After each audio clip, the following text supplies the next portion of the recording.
నమస్తే, welcome to స్వతంత్ర. నేను మురళి. ముందుగా హెడ్లైన్స్ చూద్దాం. థేమ్స్ నదిలా మూసీని స్వచ్ఛంగా మారుస్తాం, ప్రపంచ దేశాలతో పోటీ పడతామన్న సీఎం రేవంత్. కాంగ్రెస్ బీఆర్ఎస్ మధ్య వాటర్ వార్, హరీష్ వ్యాఖ్యలకు మంత్రి ఉత్తమ్ కౌంటర్.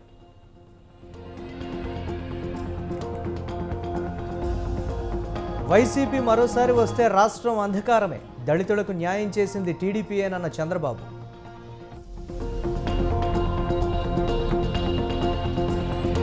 ఎన్నికల కార్యక్రమాల నిర్వహణకు జోనల్ కమిటీలు, కీలక నిర్ణయం తీసుకున్న జనసేన.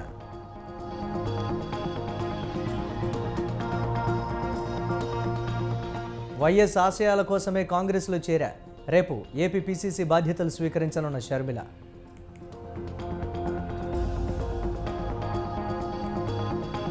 ప్రాణప్రతిష్ఠ వేళ కళకళలాడుతున్న అయోధ్య, పూలతో అందంగా ముస్తాబవుతున్న నగర వీధులు.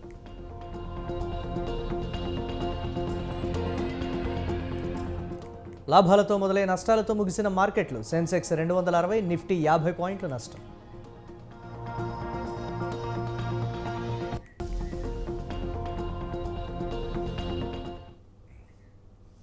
వైసీపీ ప్రభుత్వంపై టీడీపీ అధినేత చంద్రబాబు నాయుడు తీవ్ర విమర్శలు చేశారు. అరకులో రా కదలిరా సభలో పాల్గొన్న ఆయన తాము అరకు కాఫీని ప్రమోట్ చేస్తే వైసీపీ గంజాయిని ప్రమోట్ చేస్తోందన్నారు. ప్రభుత్వం గిరిజనులు పొట్టగొడుతోందని ఆగ్రహం వ్యక్తం చేశారు. నమ్మించి గొంతుకోసిన వ్యక్తి జగన్ అని అన్నారు. గిరిజన ప్రాంతాల్లోని ఉద్యోగాలు స్థానికులకే ఇవ్వాలని గతంలో ఇచ్చిన జీవో నెంబర్ 3ను ఎందుకు రద్దు చేశారో వైసీపీ చెప్పాలన్నారు. టీడీపీ అధికారంలోకి రాగానే జీవోను పునరుద్ధరిస్తామన్నారు. టెక్నాలజీ ప్రతి ఒక్కరికి అందుబాటులోకి వచ్చింది. ఈ రోజు కొండ ప్రాంతంలో ఉండే మనకు కూడా ప్రపంచం మొత్తం అనుసంధానం చేసుకున్నాం. దీన్నే సక్రమంగా ఉపయోగించుకోగలిగితే ఏదైనా చేసే పరిస్థితి వస్తుంది. కానీ ఈ రోజు ప్రభుత్వం గిరిజన వ్యతిరేక ప్రభుత్వం, గిరిజనుల పొట్టగొట్టే ప్రభుత్వం, మిమ్మల్ని పట్టించుకోని ప్రభుత్వం అని చెప్పి కూడా నేను మీకు తెలియజేస్తున్నా. మీరందరూ కూడా మనం నమ్మారు. నమ్మితే నమ్మించి గొంతు కోసిన వ్యక్తి ఈ జగన్మోహన్ రెడ్డి. నేను అడుగుతున్నా ఇక్కడే మిమ్మల్ని అందరినీ, మీకెవరికైనా న్యాయం జరిగిందా అని మిమ్మల్ని అడుగుతున్నా. నేను ఇచ్చిన జీవో నెంబర్ 3ని ఎందుకు రద్దు చేశారో సమాధానం చెప్పే ధైర్యం ఈ ముఖ్యమంత్రికి ఉందా అని మిమ్మల్ని అడుగుతున్నా. ఇది అన్యాయం అవునా కాదా అని మిమ్మల్ని అడుగుతున్నా. ఇది గిరిజనులకు ద్రోహం అవునా కాదా? ఇంకా మీ కోపం రాలా? వచ్చిందా కోపం? ఏం తమ్ముళ్ళు మిమ్మల్ని అడుగుతున్నా, జాబ్ క్యాలెండర్ అన్నాడా లేదా? ఇచ్చాడా ఉద్యోగం? జాబ్ క్యాలెండర్ వచ్చిందా మీకు? ఇంకా ప్రింటింగ్ ప్రెస్ లో ఉంది, ప్రింట్ చేస్తున్నారు జాబ్ క్యాలెండర్. ఎక్కడికి పోతున్నాం? 5 ఏళ్లు అయిపోయింది. ఇంకా రేపో ఎల్లుండి ఇంటికి పోతున్నాడు. ఇంకా మోసం చేయాలని ప్రయత్నం చేస్తున్నాడు. నేను అడుగుతున్నా, సామాజిక న్యాయం గురించి మాట్లాడుతున్నావు. నిన్న అంబేద్కర్ విగ్రహం పెట్టి నేనే సామాజిక న్యాయం చేస్తున్నా, దేశాన్ని ఉద్ధరిస్తానంటున్నావు. నేను అడుగుతున్నా, అరకులో ఒక సవాలు విసురుతున్నా.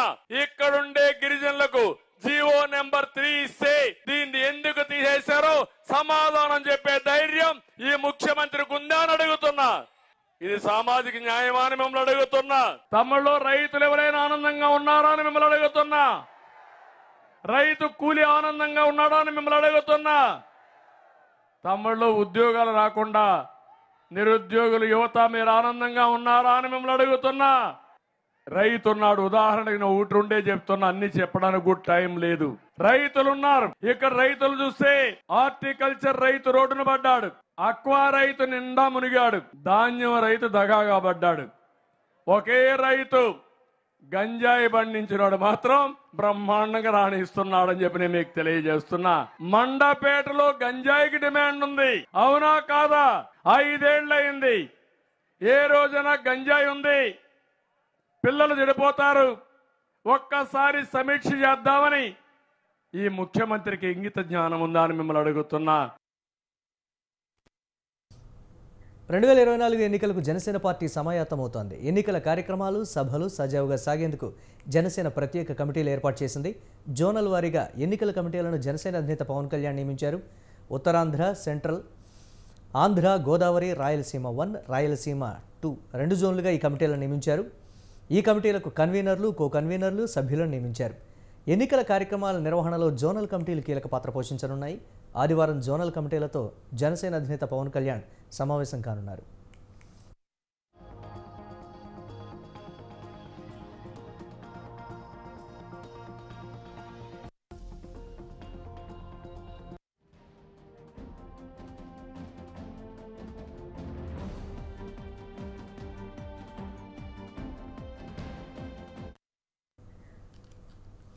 నంద్యాల జిల్లా నందికొట్కూరు ఎమ్మెల్యే ఆర్థర్ వైసీపీ అధిష్టానం చేసిన పనికి అలకబూనారు. 4వ విడత జాబితాలో నందికొట్కూరు నియోజకవర్గం సమన్వయకర్తగా సిట్టింగ్ ఎమ్మెల్యేను కాదని డాక్టర్ సుధీర్ పేరును ప్రకటించింది అధిష్టానం. దీంతో స్థానిక ఎమ్మెల్యే ఆర్థర్ అలకబూనారు. తన అనుచరులతో కార్యకర్తలతో కలిసి భవిష్యత్ కార్యాచరణ రూపొందించుకోవడానికి రేపు కర్నూలులో సమావేశం ఏర్పాటు చేయనున్నారు. ఈ సమావేశంతో వైసీపీలో కొనసాగాలా లేక పార్టీ వీడాలా అనే అంశంపై క్యాడర్తో చర్చించనున్నారు ఎమ్మెల్యే. కార్యకర్తల అభిప్రాయాలను పరిగణలోకి తీసుకొని నిర్ణయం తీసుకుంటానన్నారు ఎమ్మెల్యే ఆర్థర్. నేను ఎప్పుడు కూడా సీటు నాకు కావాలని అడిగింది. నేను అడిగింది నా పవర్స్ ఇస్తే చేస్తాను, నా పవర్స్ లేకపోతే నాకు అవసరం లేదు. ఇదే మాట నేను చెప్పాను. ఎందుకంటే నా కార్యకర్తలు నా నాయకులు నష్టపోకూడదు. పవర్ లేకుండా నేనేం చేస్తాను? ఎమ్మెల్యే ఒక స్టిక్కర్ దగ్గర తీసుకొని తిరిగిన కన్నా అని చెప్పాను. ఎందుకంటే లాస్ట్ టైం నన్ను వేరే వాళ్ళని తీసేసి నాకు ఇచ్చారు కదా, ఈసారి నన్ను తీసేసి వేరే వాళ్ళకి ఇచ్చడంలో నేను దాని గురించి ఎటువంటి ఫీలింగ్ లేదు. కాదు, మీరు ఒకటి అడిగినారు, గడప గడపకు మీరు ఫస్ట్ అన్నిట్లలో గడప గడపకే కదన్నా, ఏ 4.5 సంవత్సరంలో ప్రభుత్వం చేపట్టినటువంటి ప్రతి కార్యక్రమాన్ని ప్రజలలోకి తీసుకెళ్ళాము. నేను కార్యక్రమాలు 2 జిల్లాలలో ఎవరికి వైసీపీకి మరో షాక్ తగిలే అవకాశం ఉంది. ఇప్పటికే పలువురు కీలక నేతలు పార్టీ నుంచి విడగా ఇప్పుడు ఇంకో నేత కూడా గుడ్ బై చెప్పనున్నట్లు తెలుస్తోంది. పల్నాడు జిల్లా కీలక నేత ఎమ్మెల్సీ జంగా కృష్ణమూర్తి టీడీపీ తీర్థం పుచ్చుకునే ఆలోచనలో ఉన్నారని రాజకీయ వర్గాలంటున్నాయి. ఈ క్రమంలో గుంటూరులోని ఓ హోటల్లో పలు రాజకీయ సన్నిహితులతో సమావేశం కావడం చర్చనీయాంశంగా మారింది.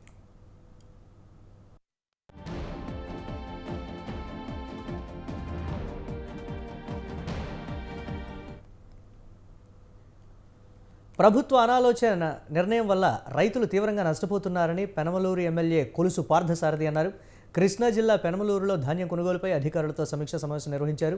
రైతులకు సకాలంలో డబ్బు చెల్లించడం లేదని, అలాగే తేమ శాతం పేరుతో మిల్లర్లు రైతులను మోసగిస్తున్నా అధికారులు స్పందించడం లేదని ఆగ్రహం వ్యక్తం చేశారు. అనాలోచిత నిర్ణయాల మూలంగా రైతులు తీవ్రంగా నష్టపోతా ఉన్నారు. ప్రభుత్వానికి మార్పులు ఇక్కడదక్కడ మార్పులు చేయటం అనేది ఒక అలవాటుగా మారిపోయి, ఏదైతే ధాన్యం సేకరణ సీజన్ మొదట్లో నిబంధనలు ఉన్నాయో, ఏదైతే ఆఫ్లైన్ ద్వారా మొదట్లో ధాన్యం సేకరించారో, ఈ రోజు దాన్ని మార్చేసి ఆన్లైన్ అనే విధానాన్ని తీసుకొచ్చారు. ఈ విధానం మూలంగా రైతులు తీవ్రంగా నష్టపోతా ఉన్నారు. ఇక్కడ ఆర్బీకే 16. సచివాలయంలో డిప్యూటీ సీఎం భట్టి విక్రమార్క 2024-25 ఆర్థిక సంవత్సరం వార్షిక బడ్జెట్ కోసం పౌర సరఫరాల శాఖ రూపొందించిన ప్రతిపాదనలపై అధికారులతో సమీక్ష చేపట్టారు. గతంలో సివిల్ సప్లై వాళ్లు రైతులు పండించిన ధాన్యం కొనుగోలు చేసి ఎప్పటికప్పుడు డబ్బు చెల్లించేవారని డిప్యూటీ సీఎం భట్టి విక్రమార్క తెలిపారు. కానీ 2016-17 నుంచి రాష్ట్ర ప్రభుత్వం సివిల్ సప్లై శాఖకు ఒక్కో సంవత్సరం 6,000 కోట్లు, 8,000 కోట్లు, 11,000 కోట్లు, 45,000 కోట్లు, 50,000 కోట్లు భారం పడిందని తెలిపారు. మొత్తంగా బ్యాంకుల నుంచి తీసుకున్న లోన్ 58,860 కోట్లు అని భట్టి తెలిపారు. ఉన్న పాత బకాయిలు కట్టడం కోసం రైతుల నుంచి ధాన్యం కొనుగోలు చేయడానికి గత ప్రభుత్వం మళ్లీ అప్పు తీసుకున్నారని ఆయన చెప్పారు. వారు ఇచ్చినటువంటి లెక్కలు, వారు చెప్పినటువంటి వాస్తవాలు ఇవన్నీ చూస్తూ ఉంటే సివిల్ సప్లైస్ డిపార్ట్మెంట్ అంటే పేదవాడికి బియ్యం సప్లై చేసేటువంటి శాఖ రాష్ట్ర ప్రభుత్వం నుంచి ప్రతి సంవత్సరం పెద్ద ఎత్తున నిధులు అందించాల్సినటువంటి రాష్ట్రం ప్రతి సంవత్సరం ఎంత నిర్లక్ష్యం చేసిందో ఈ సంఖ్య. రాష్ట్రాన్ని బీఆర్ఎస్ నిర్వీర్యం చేసిందని మంత్రి ఉత్తమ్ కుమార్ రెడ్డి మండిపడ్డారు. తెలంగాణను నాశనం చేసింది, ద్రోహం చేసింది, దోచుకుంది బీఆర్ఎస్ ప్రభుత్వమేనని ఆగ్రహం వ్యక్తం చేశారు. కాంగ్రెస్ ప్రభుత్వంపై బీఆర్ఎస్ నేతలు అబద్ధపు ప్రచారం చేస్తున్నారని అన్నారు. బీఆర్ఎస్ ప్రభుత్వ హయాంలో 3,000 కోట్ల నుంచి 50,000 కోట్లు భారం పెంచిందని తెలిపారు.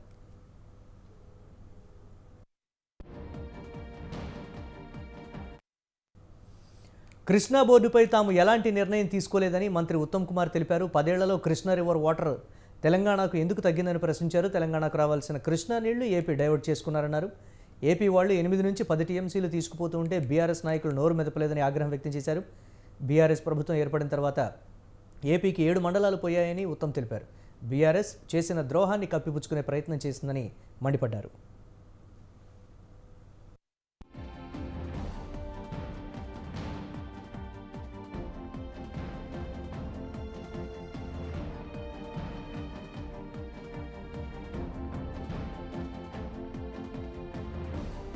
లండన్లో సీఎం రేవంత్ రెడ్డి చేసిన వ్యాఖ్యలపై మాజీ మంత్రి కేటీఆర్ స్పందించారు. లోక్సభ సన్నాహక సమావేశాల్లో భాగంగా తెలంగాణ భవన్లో హైదరాబాద్, సికింద్రాబాద్ నియోజకవర్గాల నేతలతో ఆయన సమావేశమయ్యారు. శాసనసభ ఎన్నికలపై సమీక్షించడంతో పాటు సార్వత్రిక ఎన్నికల కార్యాచరణపై చర్చించారు. నేతల నుంచి అభిప్రాయాలు, సూచనలను స్వీకరించారు.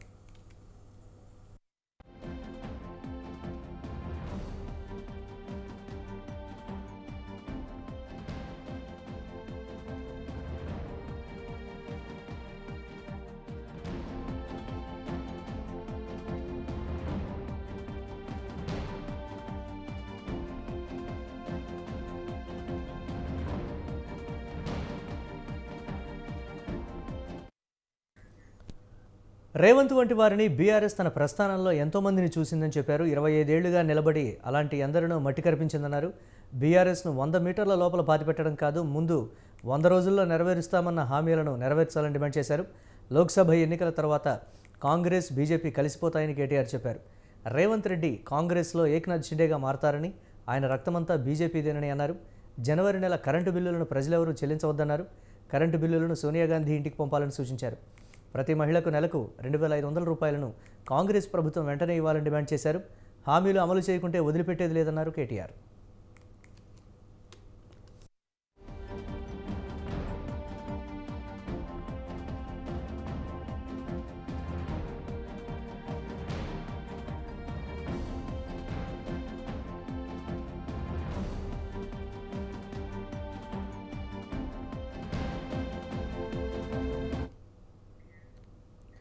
తెలంగాణ ప్రయోజనాల కోసం బీఆర్ఎస్ ఎప్పుడూ పోరాడుతూనే ఉంటుందని మంత్రి నిరంజన్ రెడ్డి అన్నారు.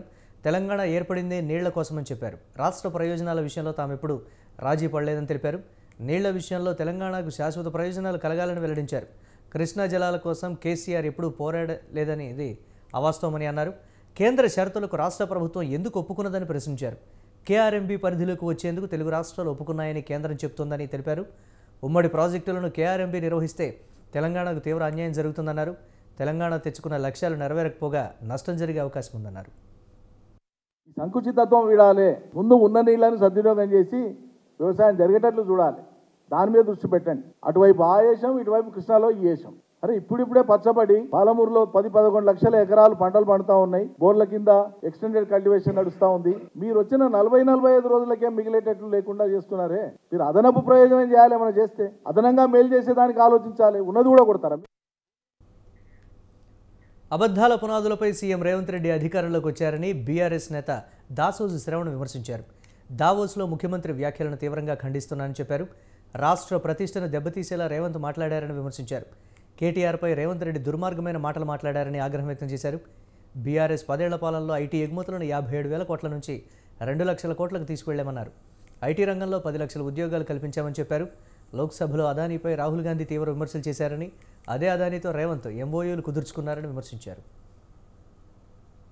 ఆదుల మీద రాజకీయం చేసినటువంటి ఒక రేవంత్ రెడ్డి గారు అహంకారాన్ని ఆభరణంగా పెట్టుకొని ఇష్టం వచ్చినట్లు పరుషమైన పదజాలంతో మాట్లాడుతూ రాజకీయాన్ని చెలామణి చేసినటువంటి ఒక రేవంత్ రెడ్డి గారు ముఖ్యమంత్రి కుర్చీలో కూర్చున్నాకనైనా అబద్ధాలు మర్చిపోతాడు, అహంకారం మర్చిపోతాడు, హుందాగా వ్యవహరిస్తాడు, ఆ కుర్చీకి వన్నె తెచ్చేటువంటి ఒక రీతిలో వ్యవహరిస్తాడు అని చెప్పని ఆశించినాం. కానీ దానికి భిన్నమైనటువంటి ఒక దుర్మార్గమైనటువంటి ఒక వైఖరిని వాళ్ళ ఆఖరికి అంతర్జాతీయ వేదిక అయినటువంటి ఒక దావోస్లో కూడా అటువంటి ఒక చిల్లర ప్రయత్నం చేసిండ్రు. దాన్ని తెలంగాణ సమాజం అర్థం చేసుకోవాలని చెప్పని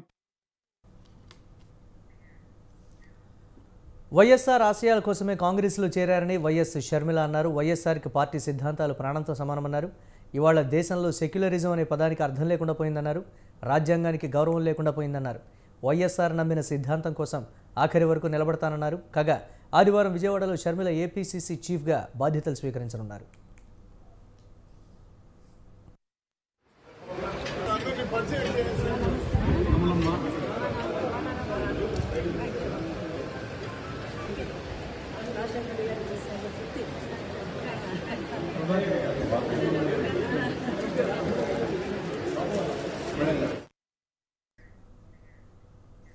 చంద్రయాన్ 3లో అమర్చిన పరికరాలు నిద్రాణ స్థితిలోనూ దక్షిణ ధ్రువం నుంచి లొకేషన్లు గుర్తిస్తున్నట్లు ఇస్రో అధికారులు బెంగళూరులో ధృవీకరించారు.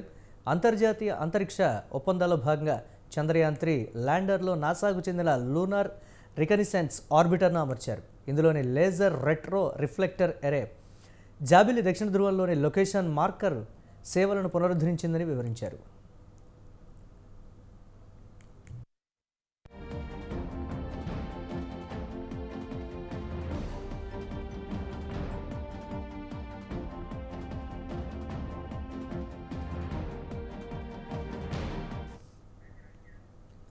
డిసెంబర్ 12 నుంచి ఎల్ఆర్ఏ నుంచి తమకు సంకేతాలు అందినట్లు ఇస్రో తెలిపింది. చంద్రయాన్ 3లో పలు సంస్థలకు చెందిన ఎల్ఆర్ఏలను అమర్చిన నాసాకు చెందిన ఎల్ఆర్ఏ నిరంతరం పనితీరు కనబరుస్తూనే ఉందని తెలిపింది. దక్షిణ ధ్రువంలోని రాత్రి సమయాల్లో ఎల్ఆర్ఏ పర్యవేక్షణ మొదలవుతుంది. చంద్రయాన్ 3 నుంచి తూర్పు వైపునకు మళ్లీ ఉన్న ఎల్ఆర్ఓలోని లేజర్ అల్టిమీటర్ చంద్రయాన్ 3 ఉండే ప్రాంతాన్ని ఎప్పటికప్పుడు అందించగలుగుతుంది. ఇందులోని 8 పలకల రెట్రో రిఫ్లెక్టర్లు దక్షిణ ధ్రువంలోని వాతావరణానికి అనువుగా ఏర్పాటయ్యాయి. దాదాపు 20 గ్రాముల బరువుండే ఈ పరికరం 10 ఏళ్ల పాటు చంద్రుని ఉపరితలంపై మనుగడ సాగించే సామర్థ్యంతో రూపొందించారు.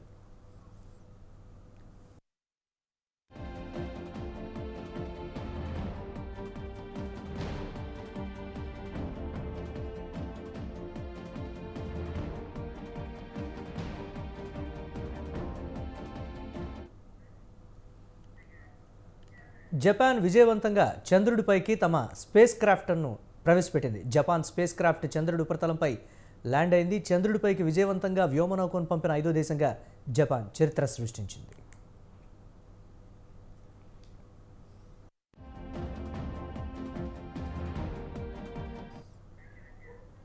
అయితే స్పేస్ క్రాఫ్ట్లో సోలార్ విద్యుత్ సరఫరాలో సమస్య తలెత్తి ఉండవచ్చునని భావిస్తున్నారు. దీనివల్ల మిషన్ ప్రమాదంలో పడే అవకాశం ఉంది. స్పేస్ క్రాఫ్ట్కు చెందిన సోలార్ సెల్స్ విద్యుత్తును ఉత్పత్తి చేయకపోవడానికి కారణాలు తెలియలేదు. చంద్రుడిపై అడుగుపెట్టిన జపాన్ రోబో పనిచేసేటట్లుగా చేసేందుకు ఇంజనీర్లు తెగ కష్టపడుతున్నారు. వ్యోమగాములు లేని వ్యోమనౌక పిన్ పాయింట్ ల్యాండింగ్ విజయవంతమైన స్పేస్ క్రాఫ్ట్ పనిచేస్తుందో లేదో విశ్లేషించడానికి మరింత సమయం అవసరమని జపాన్ అంతరిక్ష సంస్థ అధికారులు పేర్కొన్నారు. ఏదేమైనా విజయవంతంగా స్పేస్ క్రాఫ్ట్ను చంద్రుడిపై ల్యాండింగ్ చేసిన 5వ దేశంగా జపాన్ రికార్డు సృష్టించింది. అమెరికా, సోవియట్ యూనియన్, చైనా, భారతదేశం తర్వాత 5వ స్థానంలో జపాన్ నిలిచింది.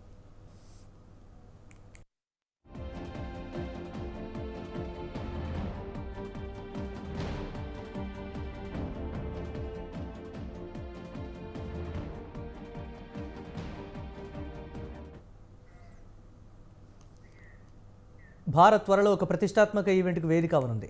ఈ ఏడాది జరిగే 71వ ప్రపంచ సుందరి పోటీలకు ఇండియా ఆతిథ్యం ఇవ్వనుంది. ఈ మేరకు మిస్ వరల్డ్ ఆర్గనైజేషన్ తన అధికారిక ఎక్స్ ఖాతాలో ఈ విషయాన్ని వెల్లడించింది. మిస్ వరల్డ్ ఆర్గనైజేషన్ ఈ నిర్ణయంతో 28 ఏళ్ల సుదీర్ఘ విరామం తర్వాత మిస్ వరల్డ్ పోటీలకు భారత్ వేదికగా నిలవనుంది.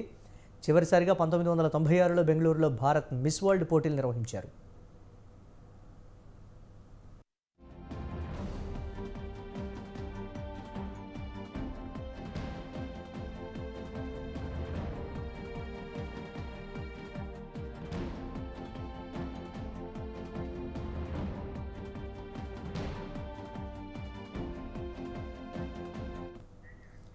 ఫిబ్రవరి 18 నుంచి మార్చి 9 వరకు ఢిల్లీలోని భారత్ కన్వెన్షన్ సెంటర్, ముంబైలోని జియో వరల్డ్ కన్వెన్షన్ సెంటర్లో మిస్ వరల్డ్ పోటీలు జరగనున్నాయి. మార్చి 9న ఈ పోటీలు జరగనున్నాయి.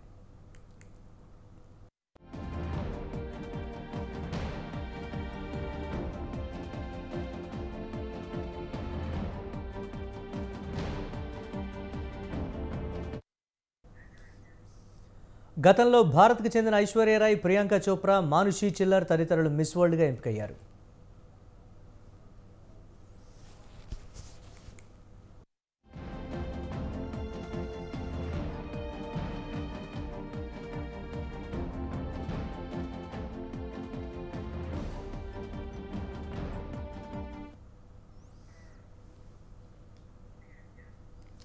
రామ జన్మభూమిలో విగ్రహ ప్రతిష్టాపన వేడుకకు ముందే అయోధ్య రాముడి విగ్రహ దివ్యమంగళ రూపం బయటకొచ్చింది. గర్భగుడిలోకి చేర్చకముందే కళ్లకు ఎలాంటి ఆచ్ఛాదన లేకుండా ఉన్న రాముడి విగ్రహం ఫోటోలు నెట్టింట వైరల్గా మారాయి. దీన్ని శ్రీరామ జన్మభూమి తీర్థక్షేత్ర ట్రస్ట్ తీవ్రంగా పరిగణించి ఇందుకు బాధ్యులను గుర్తించేందుకు చర్యలు చేపట్టింది.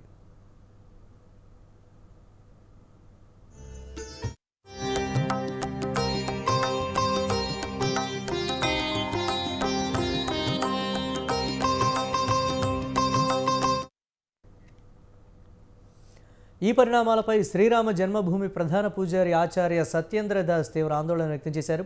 గర్భగుడిలోకి చేర్చిన శ్రీరాముడి విగ్రహం కళ్లకు ఆచ్ఛాదనగా వస్త్రం కట్టి ఉంచామని, ప్రాణప్రతిష్ఠ సమయంలోనే ఆ వస్త్రాన్ని తొలగిస్తామని తెలిపారు. అంతకంటే ముందే పూర్తి రూపం కనిపించే ఫోటోలను బయటపెట్టడం సరికాదన్నారు.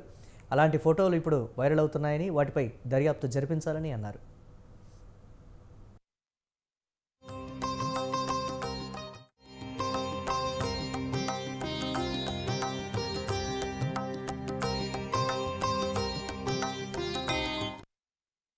మైసూరుకు చెందిన శిల్పి అరుణ్ యోగిరాజ్ రూపొందించిన 51 అంగుళాల పొడవున్న రామ్లల్ల విగ్రహాన్ని ఇటీవల గర్భగుడికి చేర్చారు. బాలరాముడు నిలబడిన భంగిమలో ఉన్న చిత్రాన్ని విశ్వ హిందూ పరిషత్ విడుదల చేసింది.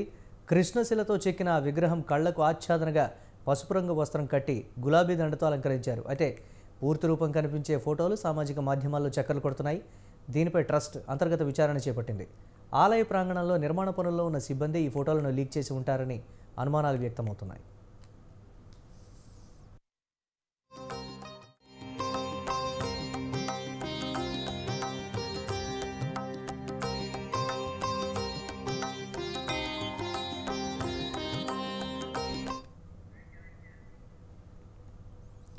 ఈ నెల 22న ప్రాణప్రతిష్ఠ కార్యక్రమం అత్యంత వైభవంగా జరగనుంది. ప్రధాని మోదీ చేతుల మీదుగా వేద పండితులు, అర్చకులు ఈ కార్యక్రమాన్ని నిర్వహించనున్నారు. తొలుత ప్రధాని మోదీ రాముడి విగ్రహానికి ఉన్న కళ్లకు గంతలు విప్పి దర్శనం చేసుకోనున్నారు. అనంతరం హారతి ఇవ్వనున్నారు.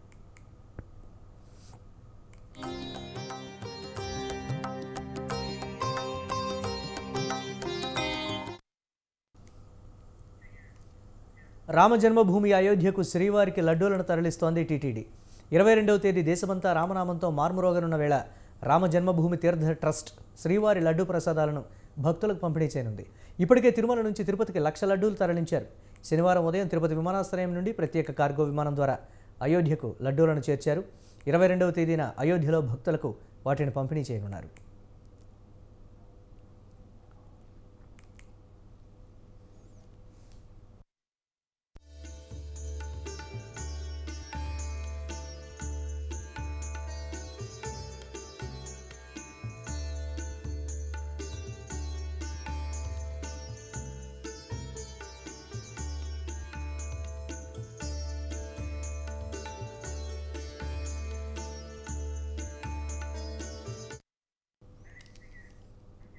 అయోధ్య రాములోరి అక్షింతలు మేడారంలోని సమ్మక్క సారలమ్మ సన్నిధికి చేరాయి.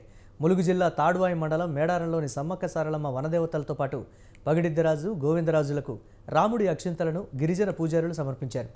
ఈ నెల 22న అయోధ్యలో జరగనున్న రాముని ప్రాణప్రతిష్ఠ సందర్భంగా మేడారం వచ్చిన రాములోరి అక్షింతలను వనదేవతలకు సమర్పించారు.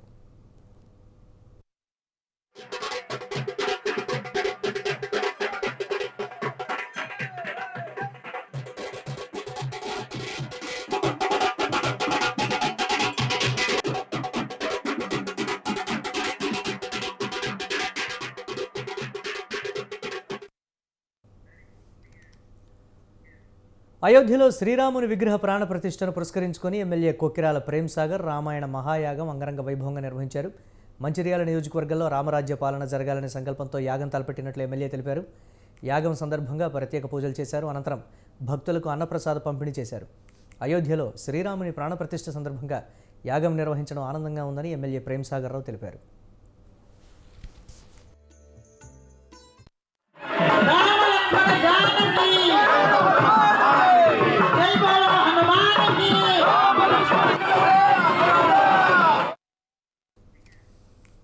హైదరాబాద్లోని శ్రీరామ క్యాటరింగ్ సర్వీసెస్ సంస్థ తయారు చేసిన 1265 కిలోగ్రాముల లడ్డు అయోధ్యలోని కార్ సేవక్ పురం చేరింది. శ్రీరాముడికి సమర్పించేందుకు తాము ఈ లడ్డు సిద్ధం చేసినట్లు క్యాటరింగ్ సంస్థ యజమాని నాగభూషణ రెడ్డి తెలిపారు. 1265 కిలోల లడ్డుతో పాటు ఫుడ్ సర్టిఫికెట్ కూడా అయోధ్యకు తీసుకొచ్చామని ఆయన అన్నారు. ఈ లడ్డు చెడిపోకుండా నెల రోజుల పాటు ఉంటుందన్నారు. 25 మంది సిబ్బంది 3 రోజుల పాటు లడ్డు తయారు చేసినట్లు తెలిపారు ఆయన.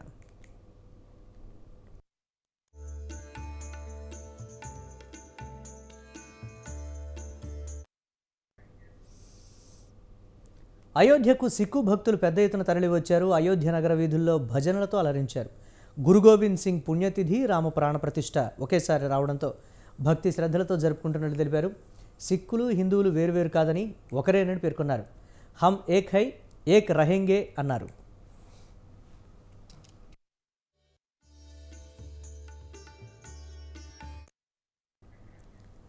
శ్రీరామ మందిరం పుణ్యమాని అపూర్వ నగరంగా తీర్చిదిద్దుకున్న అయోధ్యలో గత 6 నెలలుగా పర్యాటకం, ఆతిథ్యం, ప్రయాణ రంగాల్లో 20,000 మందికి కొత్తగా ఉద్యోగాలు వచ్చాయి.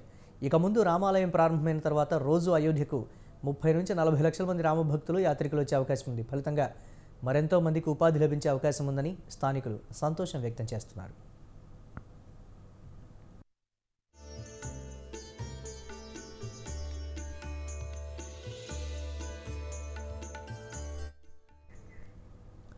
అయోధ్య నగర వీధులన్నీ పూలతో కళకళలాడుతున్నాయి. ప్రతి భవనం పూలతో అలంకరిస్తున్నారు. స్తంభాలన్నీ పూలమయమే, అడుగడుగునా పూలే, అన్ని విగ్రహాలు పూలమయమే. లతా మంగేష్కర్ చౌక్ పూలతో ముగ్గులతో మనోహరంగా రూపొందింది. వేర్వేరు నగరాల నుంచి అయోధ్యకు వేల టన్నుల పూలు వస్తున్నాయి. ప్రతిష్ఠ నాటికి అయోధ్య పూలతోటగా మారిపోతుందేమో.